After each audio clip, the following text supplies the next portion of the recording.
মুক্তিযোদ্ধাদের নাতিপুতিরাও পাবে না, তাহলে কি রাজাকারের নাতিপুতিরা পাবে? সেটা আমার প্রশ্ন, দেশবাসীর কাছে প্রশ্ন।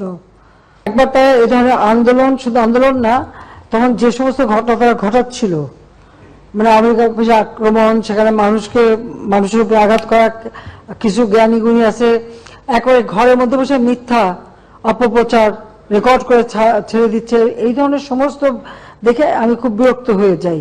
এবং তখন এক পর্যায়ে বলি ঠিক আছে কোটা বাদই দিলাম। আমি দেওয়ার উদ্দেশ্যটা ছিল যে আগে দেখো কোটা বাদ দিলে কি অবস্থা হয়, তখন কি অবস্থা হয়েছে, বেশি দূর যাওয়া লাগবে না। এবারেই দেখেন ফরেন সার্ভিসে মাত্র 2 জন মেয়ে চান্স পেয়েছে এবার, আর পুলিশ সার্ভিসে মাত্র 4 জন মেয়ে চান্স পেয়েছে। নারীর অধিকারের কথা বলি, সব ধরনের ব্যবস্থা রেখেছি।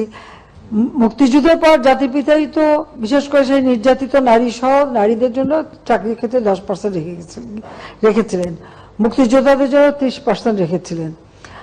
এখানে আমি যখন সরকারে আসি তখন থেকে আমার ইয়ে ছিল যে ঠিক আছে এই যে 30% যদি পূর্ণ না হয় বা 20% যে কোটাটা পূর্ণ না হবে, সেখানে যারা পরবর্তী থাকবে তালিকায় তাদের ভিতর থেকে সেখানে নিয়োগ দেওয়া হবে।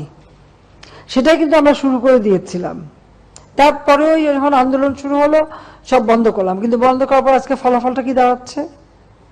আর আমি একটা জিনিস আমি বুঝি না, সেখানে আমাদের দেশের নারীরা তো কোনোদিন সেক্রেটারি হবে ভাবেনি, ডিসি হবে ভাবেনি, এসপি হবে ভাবেনি, এমনকি কোথাও তাদের পদায়নও ছিল না।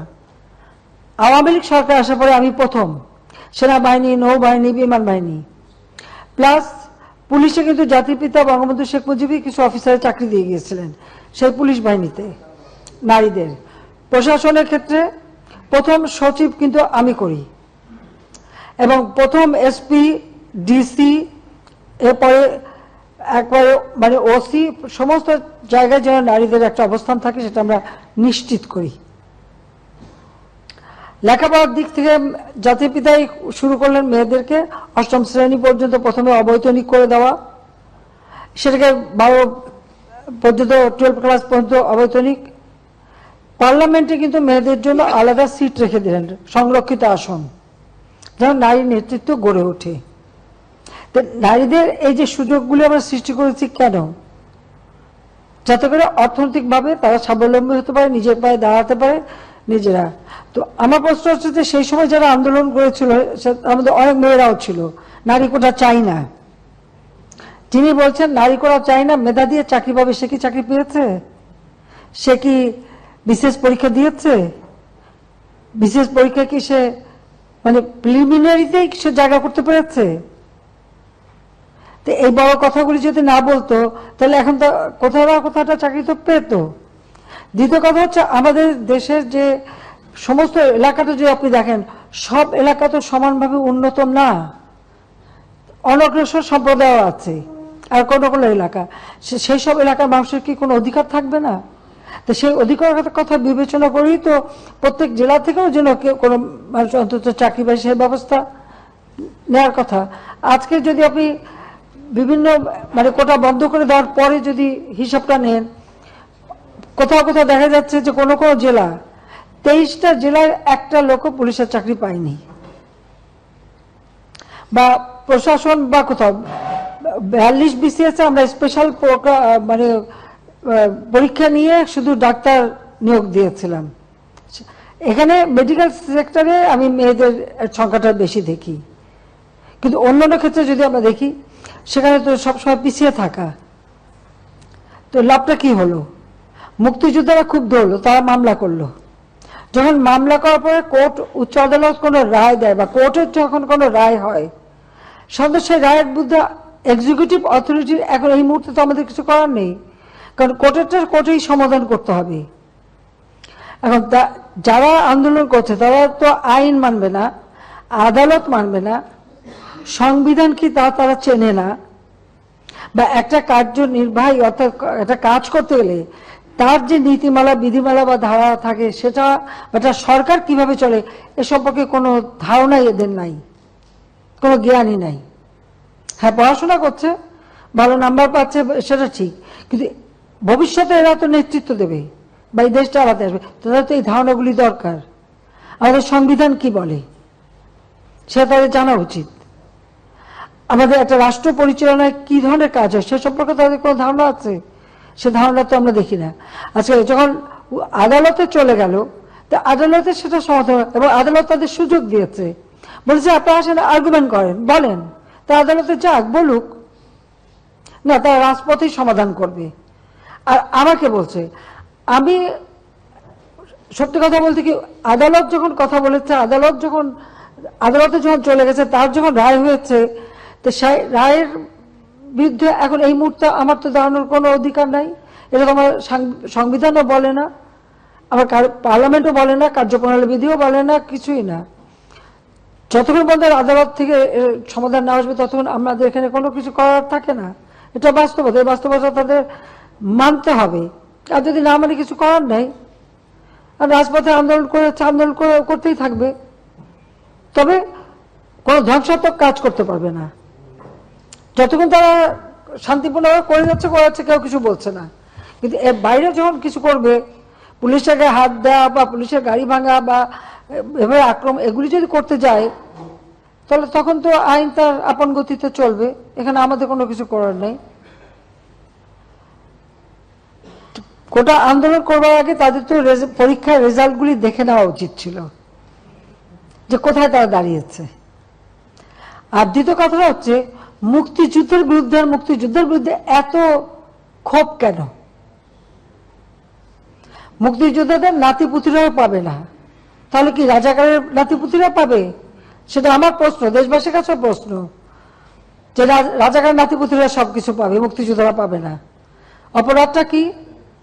নিজের জীবন বাজি রেখে, নিজের পরিবার সংসার সবকিছু ফেলে দিয়ে যারা মুক্তিযুদ্ধে অংশগ্রহণ করেছিল, দিন রাত খেয়ে না খেয়ে, কাদা মাটি ভেঙে, রোদ বৃষ্টি ঝড় সব মোকাবেলা করে, যুদ্ধ করে এই দেশে বিজয় এনে দিয়েছিল। আর বিজয় এনে দিয়েছিল বলেই না আজকে সবাই উচ্চ পদে আসীন, আজকে গলাবারে কথা বলতে পারছে। নইলে ওই পাকিস্তানিদের বুটের লাথি খেয়ে চলতে হতো। আজকে আমি কথা বলছিলাম যে কোনোদিন বিদেশে যেতে গেলে আগে একটা ভিসা নিতে যেতে হতো করাচিতে, কারণ যখন করাচি রাজধানী, এরপর রাজধানী হলো ইসলামাবাদ, তারপরে হলো পিন্ডি। তো সেখান থেকে বিদেশে যাওয়ার ভিসা তো আন্তর্জাতিক কোনো ফ্লাইট ঢাকা থেকে চলতো না, ওই করাচির থেকে আন্তর্জাতিক ফ্লাইট নিতে হতো, হয় দিল্লি থেকে নয় করাচি থেকে।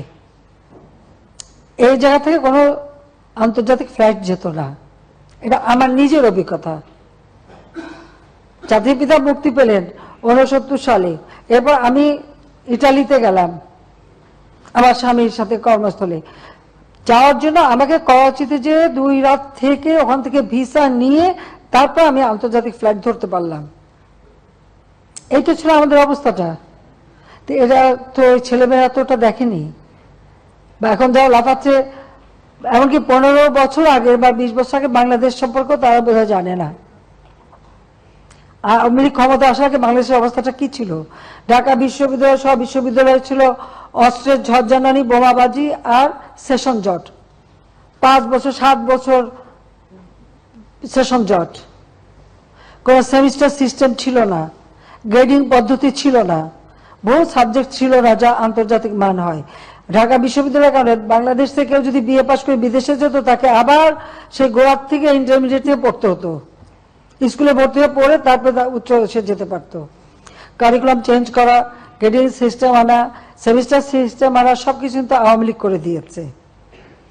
আজকে সকলের হাতে মোবাইল ফোন, ফটাফট যোগাযোগ করে ফেলে, সোশ্যাল মিডিয়াতে করে আন্দোলন করে। এই মোবাইল ফোন কোথায় ছিল, কার হাতে ছিল আওয়ামী লীগ ক্ষমতা আসার আগে? 96 সালের সরকার আসার পর সমস্ত ফোন, অ্যানালগ ফোনকে ডিজিটাল করা, মোবাইল ফোন সবার হাতে হাতে তুলে দেওয়া, ওয়াইফাই কানেকশন দেওয়া, কে করেছে? আওয়ামী লীগ সরকার করেছে। আর করেছে বলে আজকে সেটা ব্যবহার করে এখন নানা রকম রাষ্ট্র কিভাবে চলবে সেই নীতিমালা, সেটা তো আমাদের সংবিধানে দেওয়া আছে। যেখানে সংবিধানে আছে অনগ্রসর যারা, তাদেরকে রাজ্যের কর্মের সাথে সম্পৃক্ত থাকতে দেয়া হবে। তারা কি সংবিধানটা পড়ে দেখছে কখনো? আর মুক্তিযুদ্ধের বিরুদ্ধে, মুক্তিযোদ্ধাদের বিরুদ্ধে কথা বলার অধিকার তাদেরকে দিয়েছে। যে মুক্তিযোদ্ধা বললো, আমি তার সাথে সম্পূর্ণ একমত যে তার জীবনে কষ্ট করেছে, কিন্তু দুর্ভাগ্যের বিষয় ৭৫-১৫ আগস্টের জাতির পিতাকে হত্যার পর এমন একটা সময় গেছে যে মুক্তিযোদ্ধা বলতে পারেনি যে আমি মুক্তিযুদ্ধ করি, কারণ হাজার হাজার অফিসার সৈনিকদের জিয়ারন মেরে সাফ করে দিয়েছে। আবার তাদের মাথায় মানে কিছু কিছু পকেট করে নিয়ে তাদেরকে খুব তেল দিয়েছে, কিন্তু আসলে তো মুক্তিযুদ্ধের চিন্তা চেতনা সবকিছু তো মুছে ফেলে দিয়েছিল। মনে হলো যে পাকিস্তানের আবার প্রদেশ হয়ে গেছি আমরা, সেই জায়গায় নিয়ে যাচ্ছিল। সেখান থেকে বাংলাদেশ ফিরে এসেছে, জয় বাংলা স্লোগান ফিরে এসেছে, ৭ই মার্চের ভাষণ ফিরে এসেছে। মুক্তিযুদ্ধের এখন ভালো লাগে না, মুক্তিযুদ্ধের কথা শুনলে তাদের মানে গায়ে জ্বর আসে।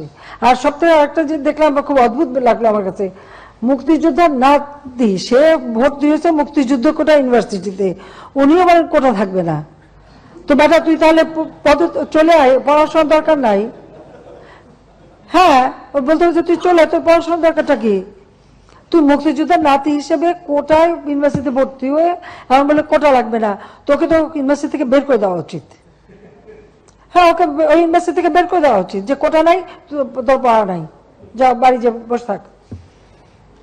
যদি লজ্জা থাকতো তাহলে আগে ইউনিভার্সিটির থেকে পড়াশোনা বন্ধ করে দিয়ে এসে তারপর বলুক যে কোটা লাগবে না। এটা বিচিত্র এই দেশ, আসলে আমাদের দেশটা বিচিত্র একটা দেশ, বিচিত্র মানসিকতা। ৬ ঋতুর দেশ তো, ঋতুও বদলায়, মনও বদলায়, আমার কিছু করার নাই।